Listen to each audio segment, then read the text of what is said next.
ಕತೆ ಹೇಳ್ತೀನಿ ಮಕ್ಕಳ, ಹೇಳಿ. ವಿಜಯನಗರದ ಸಾಮ್ರಾಜ್ಯ.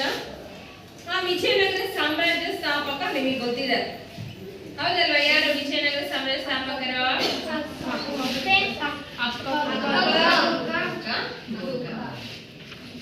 ವಿಜಯನಗರ ಸಾಮ್ರಾಜ್ಯ ಸ್ಥಾಪನೆ ಆದ್ಮೇಲೆ ಗುಪ್ತರಾಯರು ಏನ್ ಮಾಡ್ತಾರೆ?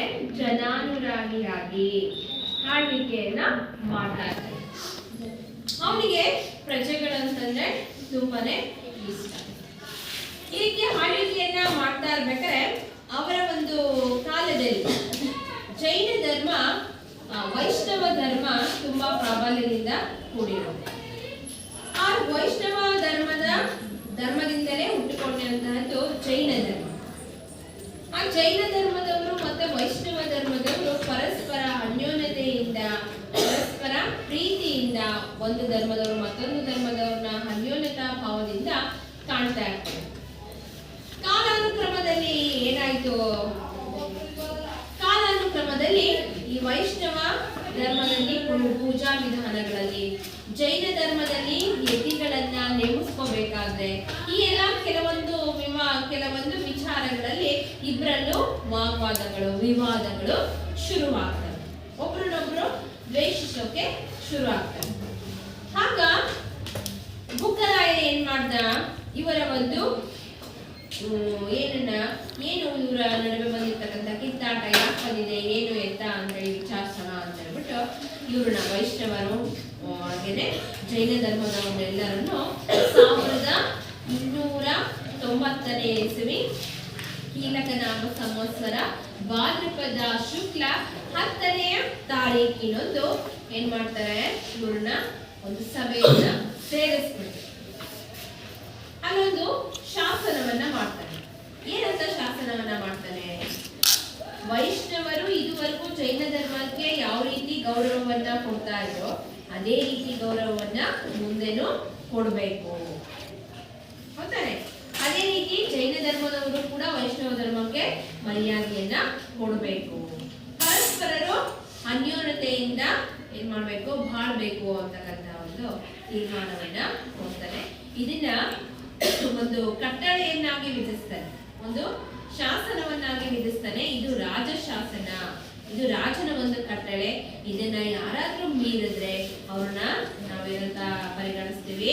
ರಾಜದ್ರೋಹಿಗಳು ಅಂತೇಳಿ ಪರಿಗಣಿಸ್ತೀವಿ ಅಂತೇಳಿ ಹೇಳ್ಬಿಟ್ಟು ಈ ರೀತಿ ಒಂದು ಶಾಸನವನ್ನ ಮಾಡಿ ಅವನೇನ್ ಮಾಡ್ತಾನೆ? ಇದು ಸೂರ್ಯ ಚಂದ್ರರು ಇರುವವರೆಗೂ ಇದು ಶಾಶ್ವತವಾಗಿರ್ಲಿ ಅಂತ ಹೇಳ್ಬಿಟ್ಟು ಒಂದು ಶಾಸನವನ್ನ ನಡೆಸ್ತಾರೆ. ಆಯ್ತಾ? ಆ ಶಾಸನದ ಪ್ರಕಾರ ಈ ವೈಷ್ಣವರು ಮತ್ತೆ ಜೈನರು ಧರ್ಮ ಸಹಿಷ್ಣುತೆಯಿಂದ ಒಬ್ರು ಮತ್ತೊಬ್ರು ಧರ್ಮವನ್ನ ಏನ್ ಮಾಡೋದು? ಪರಸ್ಪರ ಗೌರವಿಸ್ತಕ್ಕಂಥದ್ದು, ಆಚರಿಸ್ತಕ್ಕಂಥದ್ದು, ಈ ರೀತಿ ಮಾಡ್ಕೊಂಡು ಹೋಗ್ತಾರೆ. ನಾವಿಲ್ಲಿ ಈ ಕಥೆಯಿಂದ ಏನ್ ತಿಳ್ಕೊಂಡ್ವಿ ಮಕ್ಕಳ? ಏನ್ ತಿಳ್ಕೊಂಡ್ವಿ? ಒಳ್ಳೆಯತನ ಅಂದ್ರೆ ಒಂದು ಧರ್ಮದವರು ಇನ್ನೊಂದು ಧರ್ಮದವರನ್ನ ಪರಸ್ಪರ ಗೌರವಿಸ್ತಕ್ಕಂಥದ್ದು, ಅಂದ್ರೆ ಧರ್ಮ ಸಹಿಷ್ಣುತೆಯ ಬಗ್ಗೆ ನಾವಿಲ್ಲಿ ತಿಳ್ಕೊಂಡ್ವಿ, ಹೌದಾನೆ? ಅದೇ ರೀತಿ ನಿಮಗೆ ಧರ್ಮ ಸಹಿಷ್ಣುತೆಯನ್ನ ಸಾರ್ತಕ್ಕಂತ ಒಂದು ಪಾಠ ಇಲ್ಲಿ ಕೊಟ್ಟಿದ್ದಾರೆ ಮಕ್ಕಳ. ಯಾವುದು ಆ ಪಾಠ ಅಂದ್ರೆ ಮಗ್ಗದ ಸಾಹೇಬ ಅಂತಕ್ಕಂಥ ಒಂದು ಪಾಠ. ಮಗ್ಗದ ಸಾಹೇಬ.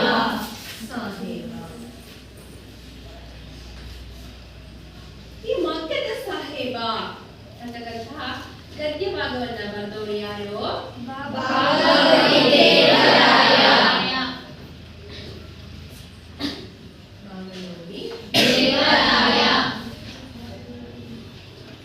ನೋಡಿ ಮಕ್ಕಳ, ಅವರ ಒಂದು ಭಾವಚಿತ್ರ ಇದೆ ನೋಡಿ. ಬಾಗಲೋಡಿ ದೇವರಾಯ ನೋಡುದಲ್ಲ. ಇವಾಗ ಮಕ್ಕಳ ಈ ಬಾಗಲೋಡಿ ದೇವರಾಯರನ್ನ ಅವರ ಒಂದು ಪರಿಚಯವನ್ನ ಚೇತನ್ ಅಂತಕ್ಕಂಥ ವಿದ್ಯಾರ್ಥಿ ಮಾಡ್ಕೊಡ್ತಾ ಇದ್ದಾನೆ. ಒಂದು ಆಕ್ಟಿವಿಟಿ ಮೂಲಕ ನಾವು ಕವಿ ಪರಿಚಯವನ್ನ ತಿಳ್ಕೊಳ್ಳೋಣ. ಆಯ್ತಾ? ಬರಬಹುದು.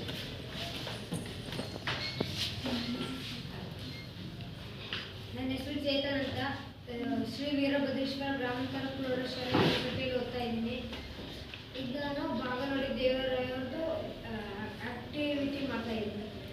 ಬಾಗಲೋಡಿ ದೇವರಾಯ. ನನ್ನ ಹೆಸರು ಬಾಗಲೋಡಿ ದೇವರಾಯ. ಜನಿಸಿದ್ದು 1927ರಲ್ಲಿ. ಜನಿಸಿರ್ತಕ್ಕಂಥ ಸ್ಥಳ ದಕ್ಷಿಣ ಕನ್ನಡ ಜಿಲ್ಲೆಯ ಬಾಗಲೋಡಿಲಿ ಜನಿಸಿದೆ. ನನ್ನ ಕೃತಿಗಳು: ಹುಚ್ಚು ಮುನಾಸಿಕ ಮತ್ತು ಇತರ ಕಥೆಗಳು, ಆರಾಧನಾ, ರುದ್ರಪ್ಪನ ರೌದ್ರ ಮತ್ತು ಇತರ ಕಥೆಗಳು. ನಾನು 26 ಕೃತಿಗಳನ್ನು ರಚಿಸಿದ್ದೇನೆ. ನಾನು IAS ಪಾಸ್ ಮಾಡಿ Italy, Nepal, Pacifics, Bulgaria, Nigeria, New Zealand ದೇಶಗಳಲ್ಲಿ ಕಾರ್ಯನಿರ್ವಹಿಸಿದ್ದೇನೆ.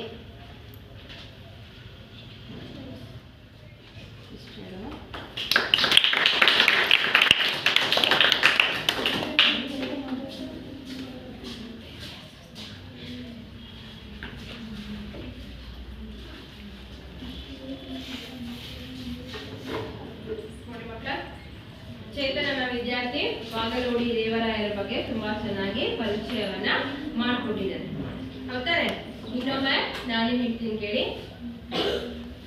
ಬಾಗಲೋಡಿ ದೇವರಾಯ 1927ರಲ್ಲಿ ಜನಿಸ್ತಾರೆ. 1927ರಲ್ಲಿ ಜನಿಸ್ತಾರೆ. ಬಾಗಲೋಡಿ ಎಂಬಂತ ಊರಿನಲ್ಲಿ ಜನಿಸ್ತಾರೆ. ಇವರು ಬರೆದಂತ ಕೃತಿಗಳು ಹುಚ್ಚು ಮನಸ್ಸಿನ ಮತ್ತು ಇತರ ಕಥೆಗಳು, ಆರಾಧನಾ, ರುದ್ರಪ್ಪನ ರೌದ್ರ ಮತ್ತು ಇತರ ಕಥೆಗಳಂತ ಕೃತಿಗಳನ್ನ ಬರೆದಿದ್ದಾರೆ. ಆಯ್ತಾ? ಹಾಗೆ ಇವರು ಆ ಕಾಲದಲ್ಲಿ IAS ಅಂದ್ರೆ ಇಂಡಿಯನ್ ಅಡ್ಮಿನಿಸ್ಟ್ರೇಟಿವ್ ಸರ್ವಿಸ್ ಅಂತೇಳಿ ಹೇಳ್ತೀವಿ. ಆ ಪರೀಕ್ಷೆಯನ್ನ ಪಾಸ್ ಮಾಡಿಕೊಂಡು ಫಿಲಿಪೈನ್ಸ್, ಬಲ್ಗೇರಿಯಾ, ಹಾಗೆ ನೈಜೀರಿಯಾ, ನ್ಯೂಜಿಲೆಂಡ್ ಇಲ್ಲೆಲ್ಲ ವಿದೇಶಗಳಲ್ಲೆಲ್ಲ ಸೇವೆಯನ್ನ ಸಲ್ಲಿಸಿ ಏನ್ ಮಾಡಿದ್ದಾರೆ, ಸೇವೆಯನ್ನ ಸಲ್ಲಿಸಿರ್ತಕ್ಕಂತಹ ವ್ಯಕ್ತಿ ಅಂತ ನಾವು ಹೇಳ್ತೀವಿ. ಅದಾಯ್ತು ಮಕ್ಕಳ? ಹಾಗಾದ್ರೆ ಮುಂದುವರೆದು ನಾವು ಈಗ ಈ ಬಾಗಲೋಡಿ ದೇವರಾಯರ ಬಗ್ಗೆ ತಿಳ್ಕೊಂಡಿದ್ದೀರಾ. ಹೌದಲ್ಲ ಮಕ್ಕಳ? ಕೆಲವೊಂದು ಪ್ರಶ್ನೆಗಳನ್ನ ಹೇಳ್ತೀನಿ, ಒಬ್ಬೊಬ್ಬರೇ ನಿಂತ್ಕೊಂಡು ಉತ್ತರಿಸಿ. ಬಾಗಲೋಡಿ ದೇವರಾಯ ಇವರು ಜನಿಸಿದ ಸ್ಥಳ ಯಾವುದು? ಹೇಳಪ್ಪ. ದಕ್ಷಿಣ ಕನ್ನಡದ ಬಾಗಲೋಡಿ ಎಂಬ ಜಿಲ್ಲೆಯಲ್ಲಿ ಜನಿಸಿದರು. ದಕ್ಷಿಣ ಕನ್ನಡ ಜಿಲ್ಲೆಯ ಬಾಗಲೋಡಿ ಎಂಬ ಸ್ಥಳದಲ್ಲಿ ಜನಿಸಿದರು. ಬಾಗಲೋಡಿ ದೇವರಾಯರು ಜನಿಸಿದ ಕಾಲ ಯಾವುದು? ಕಾಲ 1927.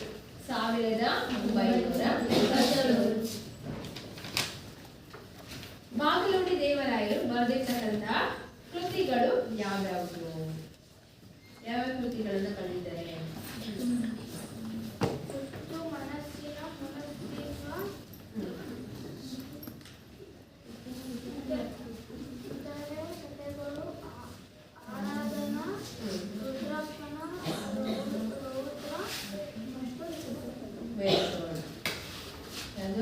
ಹುಚ್ಚು ಮನಸ್ಸಿನ ಮುನಾಸಿಫ ಮತ್ತು ಇತರ ಕಥೆಗಳು, ಆರಾಧನಾ, ರುದ್ರಪ್ರಭ ಮತ್ತು ಇತರ ಕಥೆಗಳು ಎಂಬ ಕೃತಿಗಳನ್ನ ರಚಿಸಿದ್ದಾರೆ. Very good. ಕವಿ ಪರಿಚಯ ಚೆನ್ನಾಗಿ ಅರ್ಥ ಆಯಿತು. ಹಾಗಾದ್ರೆ ಮಕ್ಕಳ, ನಾವು ಮುಂದುವರೆದು ಈ ಮಕ್ಕಳ ಸಾಹೇಬ ಅಂತಕ್ಕಂಥ ಒಂದು ಪಠ್ಯ ಭಾಗದ ಬಗ್ಗೆ ತಿಳ್ಕೊಳ್ಳೋಣ ಮಕ್ಕಳ. ಮೊದಲಿಗೆ ನಾವು ಈ ಮಗದ ಸಾಹೇಬ ಅಂತಕ್ಕಂಥದ್ದು ಏನಿದು, ಯಾವ ಒಂದು ಕಥಾ ಸಾಹಿತ್ಯ ಪ್ರಕಾರಕ್ಕೆ ಸೇರಿದೆ ಅಂದ್ರೆ ಸಣ್ಣ ಕಥಾ ಸಾಹಿತ್ಯ ಪ್ರಕಾರಕ್ಕೆ ಸೇರಿರ್ತಕ್ಕಂಥ ಸಣ್ಣ ಕಥೆ ಸಾಹಿತ್ಯ ಪ್ರಕಾರಕ್ಕೆ ಸೇರಿರ್ತಕ್ಕಂಥದ್ದು ಅಂತೇಳಿ ನಾವು ಹೇಳ್ತೀವಿ. ಏನು ಸಣ್ಣ ಕಥೆ ಅಂದ್ರೆ ಒಂದು ಘಟನೆಯನ್ನು ಅಥವಾ ಸನ್ನಿವೇಶವನ್ನ, ಒಂದು ಘಟನೆ ಇರ್ಬೋದು ಅಥವಾ ಒಂದು ಸನ್ನಿವೇಶ ಇರ್ಬೋದು, ಅದನ್ನ ಪಾತ್ರ ಚಿತ್ರಣವನ್ನ, ಅದ್ರಲ್ಲಿ ಬರ್ತಕ್ಕಂಥ ಪಾತ್ರ ಚಿತ್ರಣವನ್ನ ಸುಂದರವಾಗಿ ಮನೋಜ್ಞವಾಗಿ ಚಿತ್ರಿಸೋದನ್ನೇ ನಾವು ಏನಂತ ಕರಿತೀವಿ? ಸಣ್ಣ ಕಥೆ ಅಂತ ಕರಿತೀವಿ. ಅರ್ಥಾಯ್ತಾ ಮಕ್ಕಳ? ಈ ಸಣ್ಣ ಕಥೆಯನ್ನ ಮೊಟ್ಟ ಮೊದಲ ಬಾರಿಗೆ ಪರಿಚಯಿಸಿದವರು ಯಾರು ಅಂತಂದ್ರೆ ಅಮೆರಿಕದಲ್ಲಿ ಒಬ್ಬ ವ್ಯಕ್ತಿ, ಯಾರು? ಎಡ್ಗರ್ ಆಲನ್ ಪೋ ಎಂಬಾತ. ಎಡ್ಗರ್ ಆಲನ್ ಪೋ ಎಂಬಾತ ನಮಗೆ ಮೊಟ್ಟ ಮೊದಲ ಬಾರಿಗೆ ಸಣ್ಣ ಕಥೆಗಳನ್ನ ಪರಿಚಯಿಸಿದ ಅಂತೇಳಿ ಹೇಳ್ತೀವಿ ಮಕ್ಕಳ. ಹಾಗಾದ್ರೆ ಅವನ ಪ್ರಕಾರ ಸಣ್ಣ ಕಥೆ ಅಂದ್ರೆ ಏನು? ಏನು ಸಣ್ಣ ಕಥೆ ಅಂತಂದ್ರೆ ತುಂಬಾ ಈಸಿಯಾಗಿ ಹೇಳಿದ್ದಾರೆ. ಏನಂತ ಸಣ್ಣ ಕಥೆ ಅಂದ್ರೆ ಒಂದೇ ಓದಿನಲ್ಲಿ ಮುಗಿಯುವ ಕಥೆ. ಸಣ್ಣ ಕಥೆ ಅಂದ್ರೆ ಏನು? ಒಂದೇ ಓದಿನಲ್ಲಿ ಮುಗಿಯುವ ಕಥೆ. ಓದಿನಲ್ಲಿ ಮುಗಿಯುವ ಒಂದೇ ಓದಿನಲ್ಲಿ ಮುಗಿಯುವ ಕಥೆಯನ್ನು ನಾವೇ ಕರೀತೀವಿ ಸಣ್ಣ ಕಥೆ ಅಂತೇಳಿ ಕರೀತೀವಿ. ಅರ್ಥ ಆಗ್ತಿದ್ಯಾ? ಇಷ್ಟು ಈ ಸಣ್ಣ ಕಥೆ ಅಂತಕ್ಕಂಥದ್ದು ನಮಗೆ ಇಂಗ್ಲಿಷ್ ಸಾಹಿತ್ಯದ ಪ್ರಭಾವದಿಂದ ಕನ್ನಡಕ್ಕೆ ಬಂದಿದೆ ಅಂತ ಹೇಳಿ ನಾವು ಹೇಳ್ತೀವಿ ಮಕ್ಕಳ. ಹಾಗಾದ್ರೆ ಕನ್ನಡ ಸಾಹಿತ್ಯದಲ್ಲಿ ಮೊಟ್ಟ ಮೊದಲ ಬಾರಿಗೆ ಸಣ್ಣ ಕಥೆಯನ್ನ ಬರೆದವರು ಯಾರು? ಮಾಸ್ತಿ ವೆಂಕಟೇಶ್ ಅಯ್ಯಂಗಾರ್. ಮಾಸ್ತಿ ವೆಂಕಟೇಶ್ ಅಯ್ಯಂಗಾರ್. ವೆಂಕಟೇಶ್ ಅಯ್ಯಂಗಾರ್. ಗೊತ್ತಾ ಮಕ್ಕಳ ಇವ್ರು? ಯಾರು? ಜ್ಞಾನಪೀಠ ಪ್ರಶಸ್ತಿ ವಿಜೇತ. ಗೊತ್ತಾನೆ? ಜ್ಞಾನಪೀಠ ಪ್ರಶಸ್ತಿಯನ್ನ ಪಡೆದಿರ್ತಕ್ಕಂಥವ್ರು. ಇವ್ರನ್ನ ನಾವು ಕನ್ನಡದ ಆಸ್ತಿ ಅಂತಲೂ ಕೂಡ ಕರೀತೀವಿ. ಅರ್ಥ ಆಯ್ತಾ? ಜೊತೆಗೆ ಈ ಮಾಸ್ತಿ ವೆಂಕಟೇಶ್ ಅಯ್ಯಂಗಾರ್ನವನ್ನ ಸಣ್ಣ ಕಥೆಗಳ ಜನಕ ಅಂತೇಳಿ ಹೇಳ್ತೀವಿ. ನಮಗೆ ಅಮೆರಿಕದ ಯಾರು ಎಡ್ಗರ್ ಆಲನ್ ಪೋ ಅಂತಕ್ಕಂಥವ್ರು ಪರಿಚಯಿಸಿದ್ರು ಸಣ್ಣ ಕಥೆಯನ್ನ.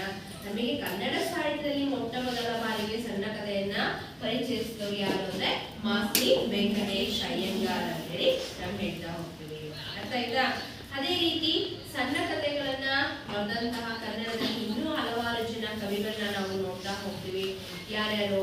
ಶಿವರಾಮ್ ಕಾರಂತರ್ ಇರ್ಬೋದು, ಹಾಗೇನೆ ಮಾಸ್ತಿ ವೆಂಕಟೇಶ್ ಅಯ್ಯಂಗಾರ್, ಅನುಪಮ ನಿರಂಜನ, ಹಾಗೆ ಟಿ ಲಂಕೇಶ್, ವೈದೇಹಿ, ಸಾರಾ ಅಬೂಬಾಕರ್.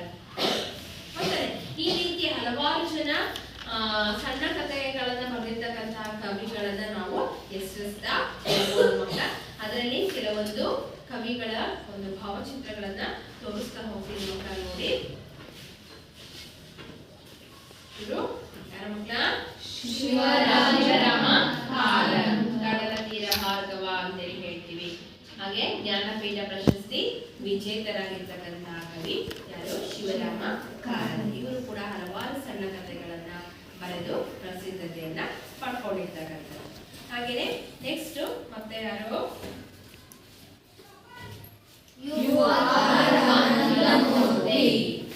ಹೌದಾನೆ? ಇವರು ಕೂಡ ಜ್ಞಾನಪೀಠ ಪ್ರಶಸ್ತಿ ವಿಜೇತ ಕವಿ. ಇವರು ಕೂಡ ಹಲವಾರು ಸಣ್ಣ ಕಥೆಗಳನ್ನ ಬರೆಯೋದ್ರ ಮೂಲಕ ಪ್ರಸಿದ್ಧಿಯನ್ನ ಪಡ್ಕೊಂಡಿರ್ತಕ್ಕಂಥ ಕವಿ. ಹಾಗೇನೆ ಯಾರು? ನೆಕ್ಸ್ಟ್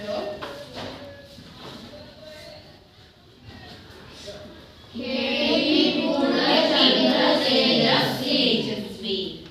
ಯಾರ ಮಗ?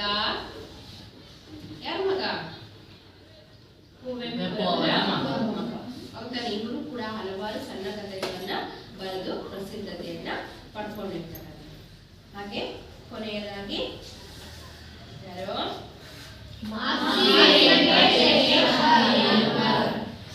ಸಣ್ಣ ಕಥೆಗಳ ಜನಕ. ಹೌದಾನೆ? ಸಣ್ಣ ಕಥೆಗಳನ್ನ ಮೊಟ್ಟ ಮೊದಲ ಬಾರಿಗೆ ಕನ್ನಡ ಸಾಹಿತ್ಯದಲ್ಲಿ ಪರಿಚಯಿಸಿದ್ದಾರೆ. ಅರ್ಥ ಆಯ್ತಾ? ಚೆನ್ನಾಗಿ ಗುರುತಿಸಿದೆ. ಅರ್ಥ ಆಯ್ತಾ? ಈ ರೀತಿ ಹಲವಾರು ಜನ ಕವಿಗಳು ಸಣ್ಣ ಕಥೆಗಳನ್ನ ಬರೆಯೋದ್ರ ಮೂಲಕ ತಮ್ಮದೇ ಆದಂತಹ ಕೊಡುಗೆಯನ್ನ ಏನ್ ಮಾಡಿದ್ದಾರೆ? ಕನ್ನಡ ಸಾಹಿತ್ಯಕ್ಕೆ ನೀಡ್ತಾ ಬಂದಿದ್ದಾರೆ. ಅರ್ಥ ಆಯ್ತಲ್ಲ ಮಕ್ಕಳ? ಹಾಗಾದ್ರೆ ನಾವಿವಾಗ ಒಂದು ಈ ಸಣ್ಣ ಕಥೆ ಯಾವುದು? ಮಗ್ಗದ ಸಾಹೇಬ ಅಂತ. ಮಗ್ಗ ಅಂದ್ರೆ ಗೊತ್ತಾ ಮಕ್ಕಳ? ಮಗ್ಗ ಗೊತ್ತಾರೆ? ಇದೊಂದು ಮಗ್ಗ. ಇದು ತಮ್ಮ ಕೈ ಕಾಲಿನ ಶಕ್ತಿಯನ್ನ ಪ್ರದರ್ಶಿಸೋದ್ರ ಮೂಲಕ ಮಗ್ಗವನ್ನ ನೇಯ್ತಕ್ಕಂಥದ್ದು. ಇದು ಯಾವುದೇ ಕರೆಂಟ್ ಆ ತರದಲ್ಲಿ ನೇಯ್ತಕ್ಕಂಥದ್ದಲ್ಲ. ಕೈ ಕಾಲಿನ ತಮ್ಮ ಪರಿಶ್ರಮದಿಂದ ಮಗ್ಗದಲ್ಲಿ ಬಟ್ಟೆಗಳನ್ನ ನೇಯ್ತಕ್ಕಂಥದ್ದು. ಗೊತ್ತಾಯ್ತಾ? ಇದನ್ನ ನಾವು ಮಗ್ಗ ಅಂತೇಳಿ ಹೇಳ್ತೀವಿ. ಆ ಮಗ್ಗದ ಬಗ್ಗೆ ಇಲ್ಲಿ ತಿಳಿಸ್ಕೊಳ್ತಾ ಹೋಗ್ತಾರೆ ಬಾಗಲೋಡಿ ದೇವರಾಯರು. ಏನ್ ತಿಳಿಸ್ಕೊಡ್ತಾರೆ ಅನ್ನೋದನ್ನ ನಾವು ಮುಂದಿಗೆ ಹಾಸ್ಯ ಭಾವದಲ್ಲಿ ತಿಳ್ಕೊಳ್ತಾ ಹೋಗೋಣ. ಮೊದಲಿಗೆ ಹಾಸ್ಯ ಭಾವ.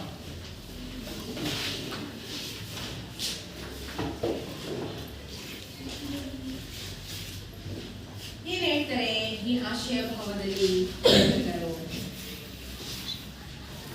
ಈ ಹಾಸ್ಯ ಭಾವದಲ್ಲಿ ನಾವು ಧಾರ್ಮಿಕ ಸಹಿಷ್ಣುತೆಯ ಬಗ್ಗೆ ನೋಡ್ಬೋದಾಗಿದೆ. ಅಂದ್ರೆ ಈ ಗದ್ಯ ಭಾಗದಲ್ಲಿ ಧಾರ್ಮಿಕ ಸಹಿಷ್ಣುತೆ. ಧಾರ್ಮಿಕ ಸಹಿಷ್ಣುತೆ ಅಂತಂದ್ರೆ ಒಂದು ಧರ್ಮದವರು ಮತ್ತೊಂದು ಧರ್ಮದವರನ್ನ, ಅಂದ್ರೆ ಹಿಂದೂಗಳು ಮುಸಲ್ಮಾನರನ್ನ, ಮುಸಲ್ಮಾನರು ಹಿಂದೂಗಳನ್ನ ಯಾವ ರೀತಿ ನಡೆಸ್ಕೊಳ್ತಾರೆ, ಅವರ ಒಂದು ಧಾರ್ಮಿಕ ಆಚರಣೆಗಳನ್ನ ಯಾವ ರೀತಿ ಮಾಡ್ತಾರೆ ಅನ್ನೋದ್ರ ಬಗ್ಗೆ ನಮಗೆ ತಿಳಿಸ್ಕೊಡ್ತಾರೆ. ಹಾಗೇನೆ ಗುಡಿ ಕೈಗಾರಿಕೆಗಳ ವಿನಾಶಕ್ಕೆ ಕಾರಣವಾದ ಅಂಶ. ಗುಡಿ ಕೈಗಾರಿಕೆಗಳನ್ನ ನಿಮಗೆ ಗೊತ್ತಿದೆ, ಹೌದಾನೆ? ಯಾವ್ಯಾವ್ದನ್ನ ನಾವು ಗುಡಿ ಕೈಗಾರಿಕೆಗಳು ಅಂತ ಕರಿತೀವಿ? ಮಡಿಕೆ ಮಾಡೋದನ್ನ, ಹಾಗೇನೆ ಕುಂಬಾರಿಕೆ. ಕುಂಬಾರ ಅಂದ್ರೆ ಮಣ್ಣಿಂದ ಮಡಿಕೆಗಳನ್ನ ಮಾಡ್ತಕ್ಕಂಥದ್ದು ಕುಂಬಾರಿಕೆ. ಹಾಗೇನೆ ಕಮ್ಮಾರ. ಕಮ್ಮಾರ ಕೆಲಸ ಅಂದ್ರೆ ಚರ್ಮವನ್ನ ಹದ ಮಾಡ್ತಕ್ಕಂಥದ್ದು. ಹಾಗೇನೆ ಇನ್ಯಾವ ಇದಾವೆ? ಬುಟ್ಟಿ ಎಣಿತಕ್ಕಂಥದ್ದು. ಆಚಾರ ಕೆಲಸ ಅದಕ್ಕೆ ಏನ್ ಹೇಳ್ತೀವಿ ನಾವು? ಮರ ಕೆಲಸ ಅಥವಾ ಕಾರ್ಪೆಂಟರ್ ಕೆಲಸ, ಬಡಗಿ ಕೆಲಸ, ಹೌದಾನೆ? ಈ ರೀತಿ ಕೃಷಿ ಕೆಲಸ, ಮಗ್ಗದ ಕೆಲಸ, ಇವೆಲ್ಲ ಗುಡಿ ಕೈಗಾರಿಕೆಗಳಲ್ಲಿ ಬರ್ತಕ್ಕಂಥವು. ಅವುಗಳ ಒಂದು ವಿನಾಶಕ್ಕೆ ಕಾರಣ ಏನು? ಇವತ್ತು ಗುಡಿ ಕೈಗಾರಿಕೆಗಳನ್ನ ನಮ್ಮಲ್ಲಿ ಇದೆಯಾ? ನಮ್ಮಲ್ಲಿ ಶಾಲೆಗಳಲ್ಲಿ? ಈಗ ಶಾಲೆಗಳಲ್ಲಿ ಬಿಡಿ, ಹೊರಗೆ ಯಾರಾದ್ರೂ ಇವುಗಳು ಹೆಚ್ಚಾಗಿ ಕೆಲಸ ಮಾಡ್ತಿದ್ದಾರಾ? ಎಲ್ಲೋ ಅಲ್ಪ ಸ್ವಲ್ಪ ಜನಗಳು ರೂಢಿಸ್ಕೊಂಡಿದ್ದಾರೆ ವಿನಃ ಯಾರು ಅಷ್ಟು ಗುಡಿ ಕೈಗಾರಿಕೆಗಳನ್ನ ಮಾಡ್ತಾ ಇಲ್ಲ. ಅದರಿಂದಾಗಿ ಅವುಗಳ ವಿನಾಶಕ್ಕೆ ಕಾರಣವಾದಂತಹ ಅಂಶಗಳು ಯಾವ್ಯಾವುದು? ಶಾಲೆಗಳಲ್ಲಿ ಔದ್ಯೋಗಿಕ ಶಿಕ್ಷಣ, ಅದರ ಮಹತ್ವ ಏನು? ಮಕ್ಕಳ ಆಸಕ್ತಿಗೆ ಪೂರಕವಾದಂತಹ ಶಿಕ್ಷಣವನ್ನ ನೀಡಬೇಕು. ಸ್ವಯಂ ಉದ್ಯೋಗಕ್ಕೆ ಪ್ರೇರಣೆ ಮೊದಲಾದ ಮಹತ್ವದ ಅಂಶಗಳನ್ನ ಒಳಗೊಂಡಿರ್ತಕ್ಕಂಥದ್ದು. ತಂದೆ ಮಗನಿಗಿದ್ದ ಮಗ್ಗದ ಹೊಲವಿನ ಬಗೆಗೆ ವಿರೋಧ ವ್ಯಕ್ತಪಡಿಸಿದರು. ಇಲ್ಲಿ ಅಬ್ದುಲ್ ರಹೀಂ ಅಂತಕ್ಕಂಥ ಒಬ್ಬ ತಂದೆ ಇರ್ತಾನೆ, ಅವನ ಮಗ ಕರೀಂ ಅಂತಕ್ಕಂಥವನು. ಅವನಿಗೆ ಮಗ್ಗದಲ್ಲಿ ಆಸಕ್ತಿ ಇರುತ್ತೆ, ಆದ್ರೆ ಅಬ್ದುಲ್ ರಹೀಮನಿಗೆ ಮಗ್ಗ ಅಂದ್ರೆ ಆಗ್ತಾ ಇರಲ್ಲ. ಅದರಿಂದಾಗಿ ಮಗನಿಗೆ ಮಗ್ಗದ ಹುಚ್ಚನ್ನ ಬಿಡಿಸ್ಬೇಕು ಅಂತೇಳಿ ಅವನು ಏನ್ ಮಾಡ್ದ? ಶಾಲೆಯನ್ನೇ ಬಿಡಿಸಿದ್ದ. ಇದರಿಂದ ಮನನೊಂದ ತನ್ನ ಮಾರ್ಗವನ್ನು ಸ್ವತಂತ್ರವಾಗಿ ಕಂಡುಕೊಂಡ ಆಶಯವನ್ನು ಈ ಪದ್ಯವಾಗ ಒಳಗೊಂಡಿದೆ. ಆಯ್ತಾ? ಹಾಗಾಗಿ ಮಗನ್ಗೆ ಆ ಮಗ್ಗದ ಹುಚ್ಚನ್ನ ಬಿಡಿಸ್ಬೇಕು ಅಂತ ಶಾಲೆಯಿಂದಲೇ ಬಿಡಿಸ್ತಾನೆ. ಶಾಲೆಯಿಂದ ಬಿಡಿಸಿದ ತಕ್ಷಣ ಅವನೇನ್ ಮಾಡ್ತಾನೆ? ತನ್ನ ಸ್ವತಂತ್ರವಾದಂತಹ ಹಾದಿಯನ್ನ ಕಂಡುಕೊಳ್ತಾನೆ. ಮಗ್ಗದಲ್ಲಿ ಅವನಿಗೆ ಹೆಚ್ಚು ಆಸಕ್ತಿ ಇರೋದ್ರಿಂದಾಗಿ ಮಗ್ಗದಲ್ಲಿಯೇ ಅವನು ಏಳಿಗೆಯನ್ನ ಕಂಡು ವಾಪಸ್ಸು ಬರ್ತಾನೆ. ವಾಪಸ್ಸು ಬಂದು ತನ್ನ ಸಾಧನೆಯ ಬಗ್ಗೆ ತಂದೆಗೆ ಹೇಳ್ತಾನೆ. ಆಗ ತಂದೆ ತುಂಬಾನೇ ಖುಷಿ ಪಡ್ತಾನೆ. ಆ ಎಲ್ಲಾ ಅಂಶಗಳನ್ನ ನಾವು ಈ ಗದ್ಯ ಭಾಗದಲ್ಲಿ ತಿಳ್ಕೊಬಹುದು ಮಕ್ಕಳ. ಈಗ ಪ್ರಸ್ತುತ ಬಾಗಲೋಡಿ ದೇವರಾಯ ಅವರು ಬರೆದಿರ್ತಕ್ಕಂಥ ಮಗ್ಗದ ಸಾಹೇಬ ಅಂತಕ್ಕಂಥ ಗದ್ಯ ಭಾಗವನ್ನ ಸಮಗ್ರ ಕಥೆಗಳು ಎಂಬಂತ ಆಕರ ಗ್ರಂಥದಿಂದ ಆಯ್ಕೆ ಮಾಡಿಕೊಂಡಿದ್ದಾರೆ. ಯಾವ್ದು ಆಕರ ಗ್ರಂಥ? ಸಮಗ್ರ ಕಥೆಗಳು. ಸಮಗ್ರ ಕಥೆಗಳು ಎಂಬಂತ ಏನು ಆಕರ ಗ್ರಂಥದಿಂದ ಆಯ್ಕೆ ಮಾಡ್ಕೊಂಡಿದ್ದಾರೆ. ಆಯ್ತಲ್ವಾ? ಈಗ ಮಕ್ಕಳ ನಾನು ಓದ್ತೀನಿ, ಗದ್ಯ ಭಾಗವನ್ನ ಗಮನಿಸಿ.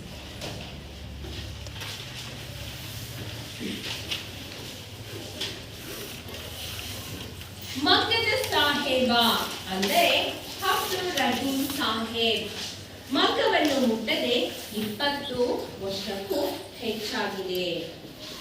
ಆದರೂ ಅವನನ್ನು ಮಗ್ಗದ ಸಾಹೇಬನೆಂದೇ ಕರೆಯುವುದು ವಾಡಿಕೆ. ಅವರ ಪೂರ್ವಜರು ಸಾಹೇಬ್ ಬಹದ್ದೂರ್ ಮಗ್ಗದ ಹುಸೇನ್ ಸಾಹೇಬರು ಜನಪ್ರಿಯ ಮತ್ತು ಧನವಂತ ವ್ಯಕ್ತಿಯಾಗಿದ್ದರು. ಅವರು ಮಸೀದಿ ಮಾತ್ರವಲ್ಲ ದೇವಸ್ಥಾನವನ್ನು ಕಟ್ಟಿಸಿದರು. ಇಂದಿಗೂ ಈ ದೇವಸ್ಥಾನದಲ್ಲಿ ರಥೋತ್ಸವದ ಸಮಯದಲ್ಲಿ ಅವರ ಮನೆತನದ ಹಿರಿಯ ಪ್ರತಿನಿಧಿಗೆ ಎಲ್ಲರಿಗಿಂತಲೂ ಮುಂದಾಗಿ ಪ್ರಸಾದವನ್ನು ಪಡೆಯುವ ಹಕ್ಕಿದೆ. ಇಂತಹ ಸಂಪ್ರದಾಯ ಪದ್ಧತಿಗಳು ಇಂದಿಗೂ ಕರ್ನಾಟಕದಲ್ಲಿ ನಡೆಯುತ್ತಿವೆ. ಇದರಿಂದ ಪೂರ್ವಜರಲ್ಲಿ ಎಂತಹ ಘನತೆ, ಸದಾಚಾರ, ಸದ್ಭಾವನೆಗಳು ಇದ್ದವು ಎಂದು ತಿಳಿಯುವುದು. ಉದಾಹರಣೆಗೆ, ನನ್ನದೇ ಹುಟ್ಟೂರಿನ ಪಕ್ಕದಲ್ಲಿ ಮುಸಲ್ಮಾನರ ವಸತಿ ಇದೆ. ಅದರೊಳಗೆ ಒಂದು ಪವಿತ್ರ ಸ್ಥಾನವಿದೆ.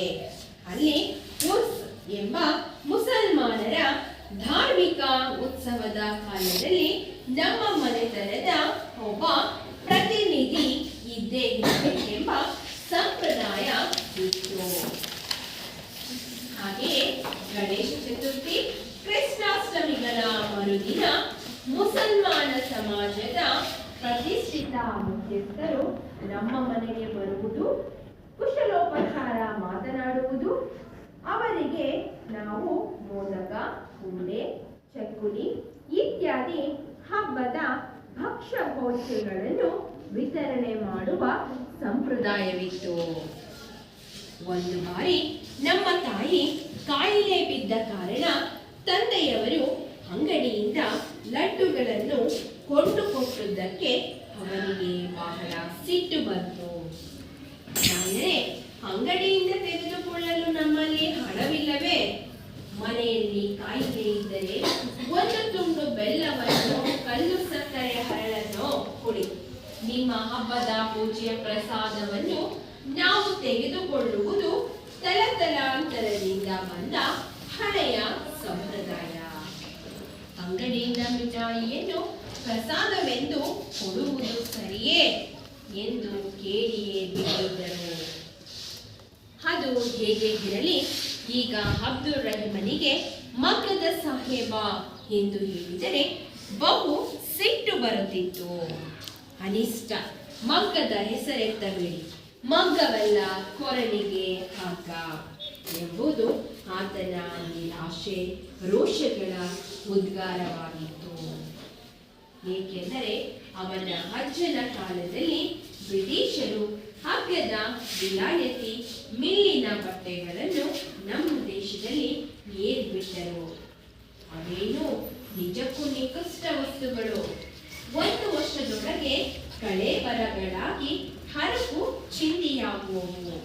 ಬಣ್ಣವೋ ಒಂದೇ ತಿಂಗಳಲ್ಲಿ ವಿವರಣವಾಗಿ 2 ತಿಂಗಳಲ್ಲಿ ಮಾಯವಾಗುವುದು. ಆದರೇನು ಬಹು ಹಗ್ಗ. ಜನರಿಗೆ ಬೇಕಾದುದು ಹಗ್ಗದ ವಸ್ತು. ಗುಣವನ್ನು ಯಾರು ಕೇಳುತ್ತಾರೆ?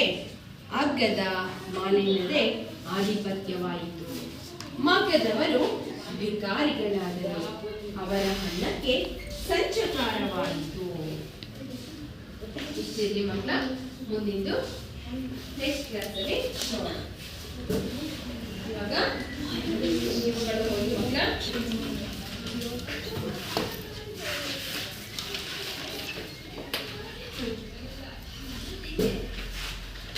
ಓದಪ್ಪ, ಇಲ್ಲ ಟೆಕ್ಸ್ಟ್ ಬುಕ್ ತಗೊಂಡು ಓದು.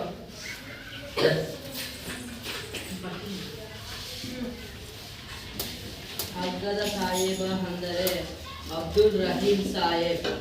ಅವನು ಮಗ್ಗವನ್ನು ಮುಟ್ಟದೆ 20 ವರ್ಷಕ್ಕೂ ಹೆಚ್ಚಾಗಿದೆ. ಆದರೂ ಅವನನ್ನು ಮಗ್ಗದ ಸಾಹೇಬನೆಂದೇ ಕರೆಯುವುದು ವಾಡಿಕೆ. ಅವರ ಪೂರ್ವಜರು ಸಾಹೇಬ್ ಬಹದ್ದೂರ್ ಮಗ್ಗದ ಹುಸೇನ್ ಸಾಹೇಬರು ಜನಪ್ರಿಯ ಮತ್ತು ಧನವಂತ ವ್ಯಕ್ತಿಯಾಗಿದ್ದರು. ಅವರು ಮಸೀದಿ ಮಾತ್ರವಲ್ಲ, ದೇವಸ್ಥಾನವನ್ನು ಕಟ್ಟಿಸಿದ್ದರು. ಇಂದಿಗೂ ಈ ದೇವಸ್ಥಾನದಲ್ಲಿ ರಥೋತ್ಸವದ ಸಮಯದಲ್ಲಿ ಅವರ ಮನೆತನದ ಹಿರಿಯ ಪ್ರತಿನಿಧಿಗೆ ಎಲ್ಲರಿಗಿಂತಲೂ ಮುಂದಾಗಿ ಪ್ರಸಾದವನ್ನು ಪಡೆಯುವ ಹಕ್ಕಿದೆ. ಇಂತಹ ಸಂಪ್ರದಾಯ ಪದ್ಧತಿಗಳು ಇಂದಿಗೂ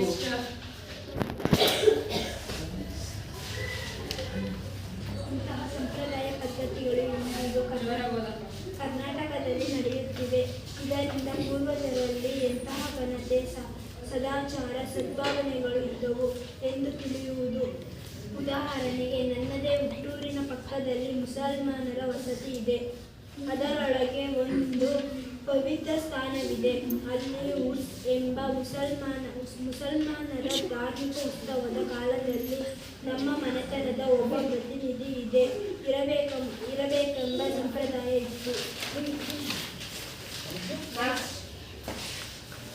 ಹಾಗೆಯೇ ಗಣೇಶ ಚತುರ್ಥಿ, ಕೃಷ್ಣಾಷ್ಟಮಿಗಳು ಸಮಾಜದ ಪ್ರತಿಷ್ಠಿತ ಮುಖ್ಯಸ್ಥರು ನಮ್ಮ ಮನೆಗೆ ಬರುವುದು, ಕುಶಲೋಪಚಾರ ಮಾತನಾಡುವುದು, ನಾವು ಅವರಿಗೆ ಮೋದಕ, ಉಂಡೆ, ಚಕ್ಕುಲಿ ಇತ್ಯಾದಿ ಹಬ್ಬದ ಭಕ್ಷ್ಯ ಭೋಜ್ಯಗಳನ್ನು ವಿತರಣೆ ಮಾಡುವ ಸಂಪ್ರದಾಯವಿತ್ತು. ಒಂದು ಬಾರಿ ನಮ್ಮ ತಾಯಿ ಕಾಯಿಲೆ ಬಿದ್ದ ಕಾರಣ ತಂದೆಯವರು ಅಂಗಡಿಯಿಂದ ಸಜ್ಜುಗಳನ್ನು ಕೊಟ್ಟುದಕ್ಕೆ ಅವರಿಗೆ ಬಹಳ ಸಿಟ್ಟು ಬಂತು. ನಾಳೆ ಅಂಗಡಿಯಿಂದ ತೆಗೆದುಕೊಳ್ಳಲು ನಮ್ಮಲ್ಲಿ ಹಣವಿಲ್ಲದೆ ಮನೆಯಲ್ಲಿ ಕಾಯಿಲೆ ಬಿದ್ದಿದ್ದರೆ ಒಂದು ತುಂಡು ಬೆಲ್ಲವನ್ನು ಸಕ್ಕರೆಯ ಹರಳನ್ನು ಕೊಡಿ. ನಿಮ್ಮ ಹಬ್ಬದ ಪೂಜೆಯ ಸಂಪ್ರದಾಯವನ್ನು ಪ್ರಸಾದವನ್ನು ನಾವು ತೆಗೆದುಕೊಳ್ಳುವುದು ತಲತಲಾಂತರದಿಂದ ಬಂದ ಹಳೆಯ ಸಂಪ್ರದಾಯ. ಅಂಗಡಿಯ ಮಿಠಾಯಿಯನ್ನು ಪ್ರಸಾದವೆಂದು ಕೊಡುವುದು ಸರಿಯೇ ಎಂದು ಕೇಳಿಯೇ ಬಿಟ್ಟಿದ್ದರು. ಅದು ಹೇಗೆ ಇರಲಿ, ಈಗ ಅಬ್ದುಲ್ ರಹೀಮನಿಗೆ ಮಗ್ಗದ ಸಾಹೇಬ ಎಂದು ಹೇಳಿದರೆ ಬಹು ಸಿಟ್ಟು ಬರುತ್ತಿತ್ತು. ಕನಿಷ್ಠ ಮಗ್ಗದ ಹೆಸರಿಸಬೇಡಿ, ಮಗ್ಗವಲ್ಲ ಕೊರಳಿಗೆ ಹಗ್ಗ ಎಂಬುದು ಆತನ ನಿರಾಸೆ ರೋಷಗಳ ಉದ್ಗಾರವಾಯಿತು. ಏಕೆಂದರೆ ಅವನ ಅಜ್ಜನ ಕಾಲದಲ್ಲಿ ಬ್ರಿಟಿಷರು ಹಗ್ಗದ ವಿಲಾಯಿತಿ ಮಿಲ್ಲಿನ ಬಟ್ಟೆಗಳನ್ನು ನಮ್ಮ ದೇಶದಲ್ಲಿ ಏರಿಬಿಟ್ಟರು. ಅವೇನೋ ನಿಜಕ್ಕೂ ನಿಕೃಷ್ಟ ವಸ್ತುಗಳು. ಒಂದು ವರ್ಷದೊಳಗೆ ಕಳೆಬರಗಳಾಗಿ ಹರಕು ಚಿಂದಿಯಾಗುವವು. ಬಣ್ಣವು ಒಂದೇ ತಿಂಗಳಲ್ಲಿ ವಿವರ್ಣವಾಗಿ 2 ತಿಂಗಳಲ್ಲಿ ಮಾಯವಾಗುವುದು. ಆದರೇನು, ಬಹು ಹಗ್ಗ ಜನರಿಗೆ ಬೇಕಾದುದು. ಹಗ್ಗದ ವಸ್ತು ಗುಣವನ್ನು ಯಾರು ಕೇಳುತ್ತಾರೆ? ಹಗ್ಗದ ಮಾಲಿನ್ಯದೇ ಆಧಿಪತ್ಯವಾಯಿತು. ಮಗ್ಗದವರು ಬಿಕಾರಿಗಳಾದರು. ಅವರ ಅನ್ನಕ್ಕೆ ಸಂಚಕಾರವಾಯಿತು. ಇವಾಗ ಏನ್ ಮಾಡ್ಬೇಕು ಅಂದ್ರೆ, ಎಷ್ಟು ಓದಿದ್ರಿ ಅಷ್ಟು ಕಾಲದಲ್ಲಿ ವಿಶೇಷ ಪದಗಳು ಬಂದಿದ್ದಾವೆ. ಗೊತ್ತಾನೆ? ಆ ವಿಶೇಷ ಪದಗಳು ಗುರುತು ಹಾಕೊಂಡು ನನ್ನೆಲ್ಲ ಆಕ್ಟಿವಿಟಿ ಹೇಳ್ತೆ ಮಾಡ್ಕೊಂಡು ಬಂದಿದ್ದೀರಾ ಅನ್ಕೊಂಡಿದ್ದೀನಿ. ಆ ಪದಗಳಿಗೆ ನೀವು ಈಗ ಒಂದು ನಿಮ್ಮ ಡಿಕ್ಷನರಿ ತೆಗೆದುಕೊಂಡ್ರೆ ನಿಘಂಟು, ಕನ್ನಡ ನಿಘಂಟನ್ನ ತೆಗೆದುಕೊಂಡು ಇದೆಯಾ? ಕನ್ನಡ ನಿಘಂಟು ಇದೆ ಅಲ್ವಾ? ಆ ನಿಘಂಟನ್ನ ಬಳಸ್ಕೊಂಡು ನೀವು ಅರ್ಥವನ್ನ ಕಂಡುಹಿಡಿಬೇಕು. ಅರ್ಥ ಆಯ್ತಾ? ಒಂದು 5 ನಿಮಿಷ ಟೈಮ್ ಕೊಡ್ತೀನಿ ಮಕ್ಕಳ. ನಿಮಗೆ ಕೊಟ್ಟಿರ್ತಕ್ಕಂಥ ಪದಗಳಿಗೆ ಅರ್ಥವನ್ನ ಕಂಡುಹಿಡಿ. ಹುಡುಕಿ ಬುಕ್ಕಲ್ಲಿ.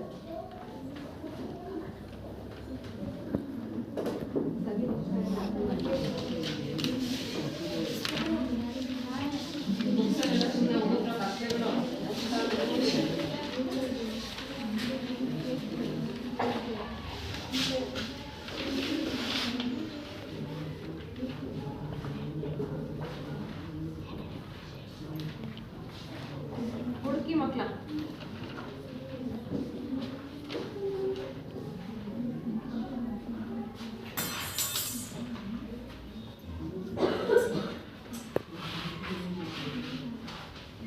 ಹುಡುಕ್ತಾ ಇದ್ದೀರಾ?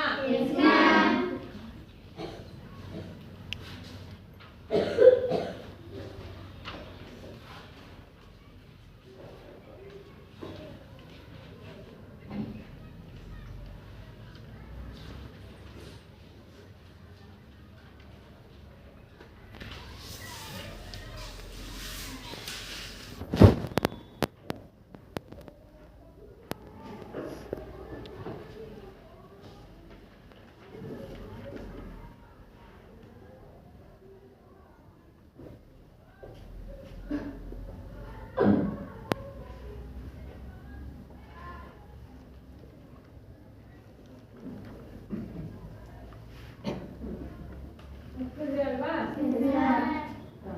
ಈಗ ಸ್ವಲ್ಪ ಬಾರಿ.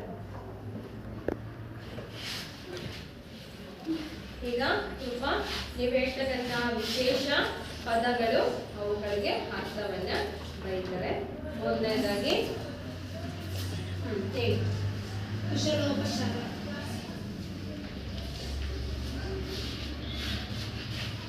ಬೇಗ ಬರೆಯಪ್ಪ, ಅದನ್ನ ಮಾಡಿ. ಈ ಕಡೆ ಸೈಡ್ ಬರೀತೇನೆ. ಆ ಕಡೆ ಸೈಡ್ ಇಲ್ಲ.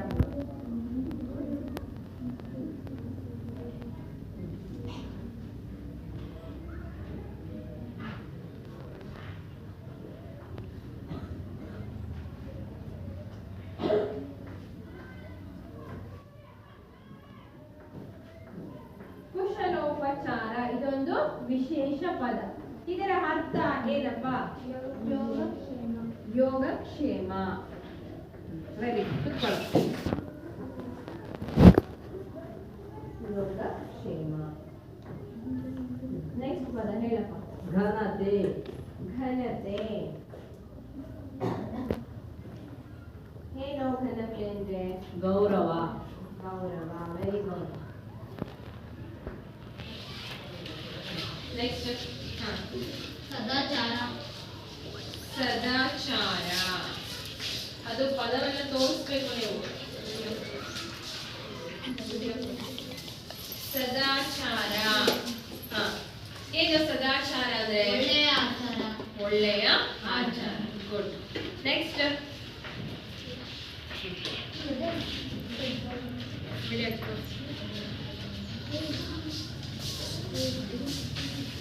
ವಾಡಿಕೆ. ನೆಕ್ಸ್ಟ್ ಪದ ಯಾವುದು? ವಾಡಿಕೆ. ಏನು ವಾಡಿಕೆ ಅಂದ್ರೆ ಅರ್ಥ? ರೂಢಿ ಮತ್ತು ಪದ್ಧತಿ. ರೂಢಿ ಅಥವಾ ಪದ್ಧತಿ. Very good.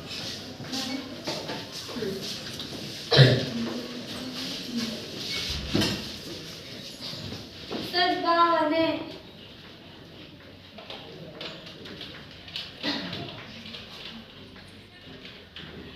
ಸದ್ಭಾವನೆ ಅಂದ್ರೆ ಏನಪ್ಪ ಅರ್ಥ? ಒಳ್ಳೆಯ ಭಾವನೆ. Very good.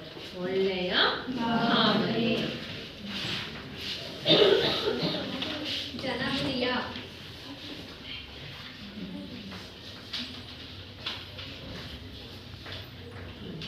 ಜನಪ್ರಿಯ ಏನಪ್ಪ ಅರ್ಥ? ಜನರಿಂದ ಒಳ್ಳೆಯದನ್ನು ಬಯಸುವುದು. ಜನರಿಂದ ಒಳ್ಳೆಯದನ್ನು ಹಾ.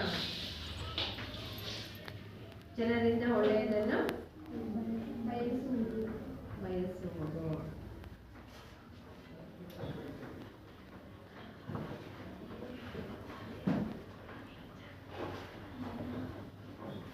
Next.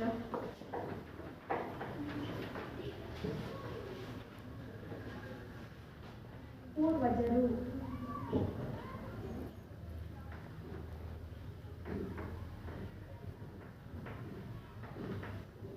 ಪೂರ್ವಜರು ಏನಪ್ಪ ಅರ್ಥ? ವಂಶದ ಮೂಲ ಪುರುಷರು. Very good. ವಂಶದ ಮೂಲ ಮೂಲ ಪುರುಷರು.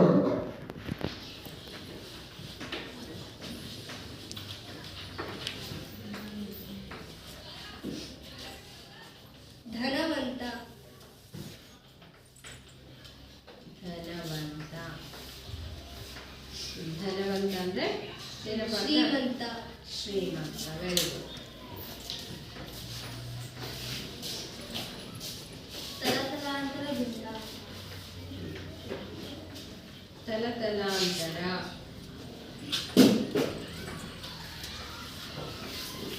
ಏನು ತಲತಲಾಂತರ? ಇಂದಿನ ಕಾಲ. ಹಿಂದಿನಿಂದ.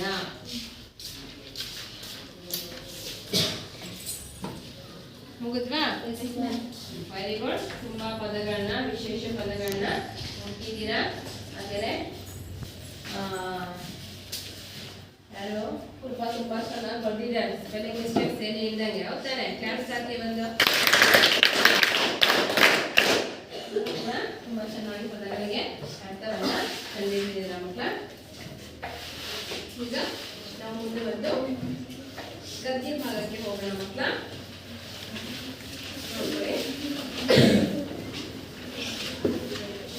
ಮಗ್ಗದ ಸಾಹೇಬ ಅಂದರೆ ಅಬ್ದುಲ್ ರಹೀಂ ಸಾಹೇಬ್.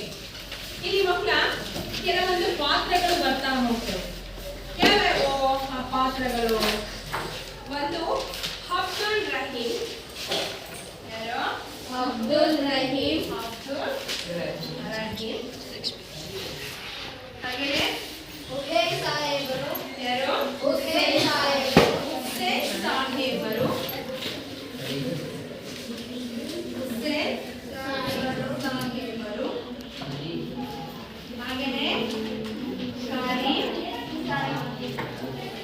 ಹಾಗೆ ಮುಖ್ಯೋಪಾಧ್ಯಾಯರು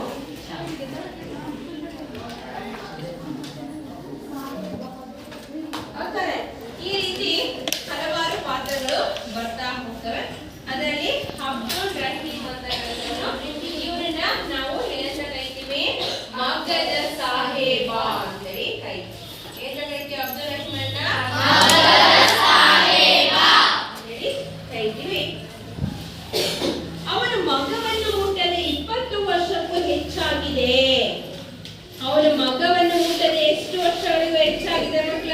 20 ವರ್ಷಗಳಾಗಿದೆ. ಅವನನ್ನು ಮಗ್ಗದ ಸಾಹೇಬನೆಂದೇ ಕರೆಯುವುದು ವಾಡಿಕೆ. ಅಂದ್ರೆ ಅವನು 20 ವರ್ಷ ಆಗೋಗ್ಬಿಟ್ಟಿದೆ, ಅದಕ್ಕಿಂತ ಹೆಚ್ಚು ವರ್ಷಗಳೇ ಆಗೋಗ್ಬಿಟ್ಟಿದೆ ಅವನ ಮಗವನ್ನ ಬಿಟ್ಟು. ಆದ್ರೂ ಕೂಡ ಅವನನ್ನ ಇವಾಗ್ಲೂ ಕೂಡ ಏನಂತ ಕರೀತಾ ಇದ್ದಾರೆ? ಮಗ್ಗದ ಸಾಹೇಬ ಅಂತಾನೆ ಕರೀತಾ ಇದ್ದಾರೆ. ಅದು ಒಂದು ಏನು? ವಾಡಿಕೆ. ವಾಡಿಕೆ ಅಂದ್ರೆ ರೂಢಿ, ಪದ್ಧತಿ. ಅದು ಫಸ್ಟ್ ಇಂದಲೂ ಹಾಗೆ ಕರ್ಕೊಂಡು ಬಂದ್ಬಿಟ್ಟಿದ್ದಾರೆ. ಅದರಿಂದಾಗಿ ಅವನ ಮಗವನ್ನ ಬಿಟ್ಟಿದ್ರು ಕೂಡ ಅವನ ಮಗ್ಗದ ಸಾಹೇಬ ಅಂತ ಅಂದ್ರೆ ಕರೀತಾ ಇದ್ದಾರೆ. ಅವರ ಪೂರ್ವಜರು ಯಾರ ಪೂರ್ವಜರು? ಅವರ ಅಂದ್ರೆ ಯಾರ? ಅಬ್ದುಲ್ ರಹೀಮನ ಪೂರ್ವಜರು. ಯಾರು ಪೂರ್ವಜರು ಅಂತಂದ್ರೆ ವಂಶದ ಮೂಲ ಪುರುಷರಲ್ಲೇ ಅರ್ಥದಲ್ಲಿ ವಿಶೇಷ ಪದಗಳ ಅರ್ಥ ಬರೆಯೋದ್ರಲ್ಲಿದೆ ಮಕ್ಕಳ. ಇವರು ಸಾಹೇಬ್ ಬಹದ್ದೂರ್. ಯಾರು? ಅಬ್ದುಲ್ ರಹೀಮನ ಪೂರ್ವಜರು ಯಾರು? ಸಾಹೇಬ್ ಬಹದ್ದೂರ್ ಅಂತ ಕರೆಯೋರು. ಮಗ್ಗದ ಹುಸೇನ್ ಸಾಹೇಬರು ಅಂದ್ರೆ ಸಾಹೇಬ್ ಬಹದ್ದೂರ್ ಅಂತಕ್ಕಂಥದ್ದೇನು ಬಿರುದು. ಅಬ್ದುಲ್ ರಹೀಮನ ಮನೆತನದವರಿಗೆ ಅಂದ್ರೆ ಅವ್ರ ಪೂರ್ವಜರಿಗೆ ಇದ್ದಂತಹ ಒಂದು ಬಿರುದು. ಮೊಘಲರ ಆಳ್ವಿಕೆಯ ಕಾಲದಲ್ಲಿ ಆ ರಾಜ ವಂಶಸ್ಥರು ನೀಡ್ತಕ್ಕಂತ ಅಂದ್ರೆ ಸಮಾಜದ ಪ್ರತಿಷ್ಠಿತ ವ್ಯಕ್ತಿಗಳಿಗೆ ನೀಡ್ತಕ್ಕಂತ ಒಂದು ಏನು ಬಿರುದು. ಅದನ್ನ ಏನಂತ ಕರೀತಾರೆ? ಸಾಹೇಬ್ ಬಹದ್ದೂರ್ ಅಂತ ಕರೀತಾರೆ. ಆ ಬಿರುದನ್ನ ಪಡೆದಂತವ್ರು ಯಾರು? ಹುಸೇನ್ ಸಾಹೇಬರು. ಹಾಗಾದ್ರೆ ಯಾರು ಈ ಹುಸೇನ್ ಸಾಹೇಬರು? ಅಬ್ದುಲ್ ರಹೀಮನ ಪೂರ್ವಜರು. ಹೌದಾನೆ? ಹಾಗಾದ್ರೆ ಆ ಹುಸೇನ್ ಸಾಹೇಬನ ವ್ಯಕ್ತಿತ್ವವನ್ನು ನಾವು ಇವಾಗ ತಿಳ್ಕೊಳ್ಳೋಣ ಮಕ್ಕಳ.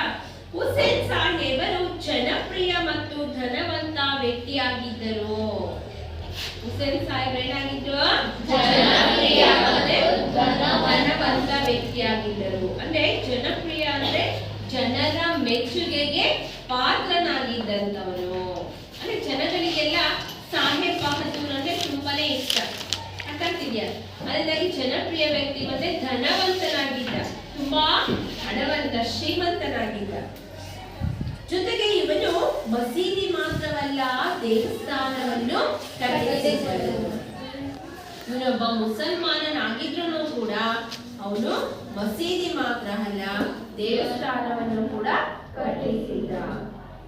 ಇಂದಿಗೂ ಈ ದೇವಸ್ಥಾನದಲ್ಲಿ ರಥೋತ್ಸವದ ಸಮಯದಲ್ಲಿ ಇವಾಗಲೂ ಕೂಡ ಆ ಹಿಂದೂಗಳ ದೇವಸ್ಥಾನದಲ್ಲಿ ಜಾತ್ರೆ, ಹಬ್ಬ, ಹರಿದಿನಗಳು ಏನಾದ್ರು ಆಯ್ತು ಅಂದ್ರೆ ಆ ಯಾರೋ ಹುಸೇನ್ ಸಾಹೇಬರ ಮನೆತನದ ಹಿರಿಯ ಪ್ರತಿನಿಧಿಗೆ ಅಂದ್ರೆ ಹಿರಿಯ ವ್ಯಕ್ತಿ ಯಾರಿರ್ತಾನೋ ಅವನಿಗೆ ಎಲ್ಲರಿಗಿಂತಲೂ ಮುಂದಾಗಿ ಪ್ರಸಾದವನ್ನ ಪಡೆಯುವ ಹಕ್ಕು ಇತ್ತು.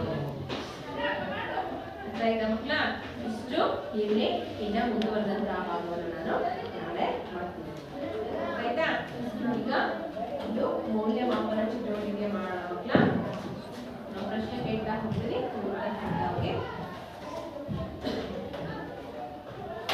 ಮಗ್ಗದ ಸಾಹೇಬ ಎಂದು ಯಾರನ್ನು ಕರೆಯುತ್ತಾರೆ? ಒಬ್ಬೊಬ್ಬರೇ ಅಂತ ಹೇಳ್ಬೇಕು. ಅಬ್ದುಲ್ ರಹೀಮರನ್ನ ಮಗ್ಗದ ಸಾಹೇಬ ಎಂದು ಕರೆಯುತ್ತಾರೆ. ಅಬ್ದುಲ್ ರಹೀಮ್ ಮಗ್ಗವನ್ನು ಮುಟ್ಟದೆ ಎಷ್ಟು ವರ್ಷಗಳಾಗಿತ್ತು? ವಾಕ್ಯದಲ್ಲಿ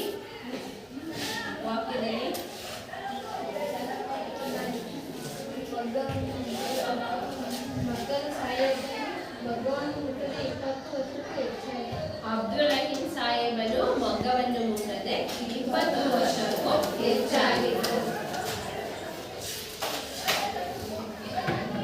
ಹುಸೇನ್ ಸಾಹೇಬರ ವ್ಯಕ್ತಿತ್ವವನ್ನು ವಿವರಿಸಿ.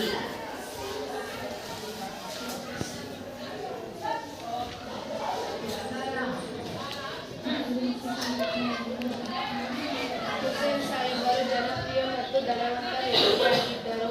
ಅವರು ಮಸೀದಿ ಮಾತ್ರವಲ್ಲ ದೇವಸ್ಥಾನವನ್ನು ಕಟ್ಟಿಸಿದ್ದರು. ಅವರ ಮನೆತನದ ಹಿರಿಯ ಪ್ರತಿನಿಧಿಗೆ ರಥೋತ್ಸವದ ಸಮಯದಲ್ಲಿ ಎಲ್ಲರಿಗಿಂತಲೂ ಮುನ್ನಾಗಿ ಪ್ರಸಾದವನ್ನು ಪಡೆಯುವ ಆಯ್ತಾ? ಇಷ್ಟು ಪ್ರಶ್ನೆಗಳನ್ನ ನೀವು ಮನೆ ದಿವಸವಾಗಿ ಬರ್ಕೊಂಡು ಬಂದಿದ್ದೀರಿ. ಆಯ್ತಾ? ಇನ್ನು ಉಳಿದ ಭಾಗವನ್ನ ನಾವು ಮುಂದಿನ ತರಗತಿಯಲ್ಲಿ ನೋಡೋಣ.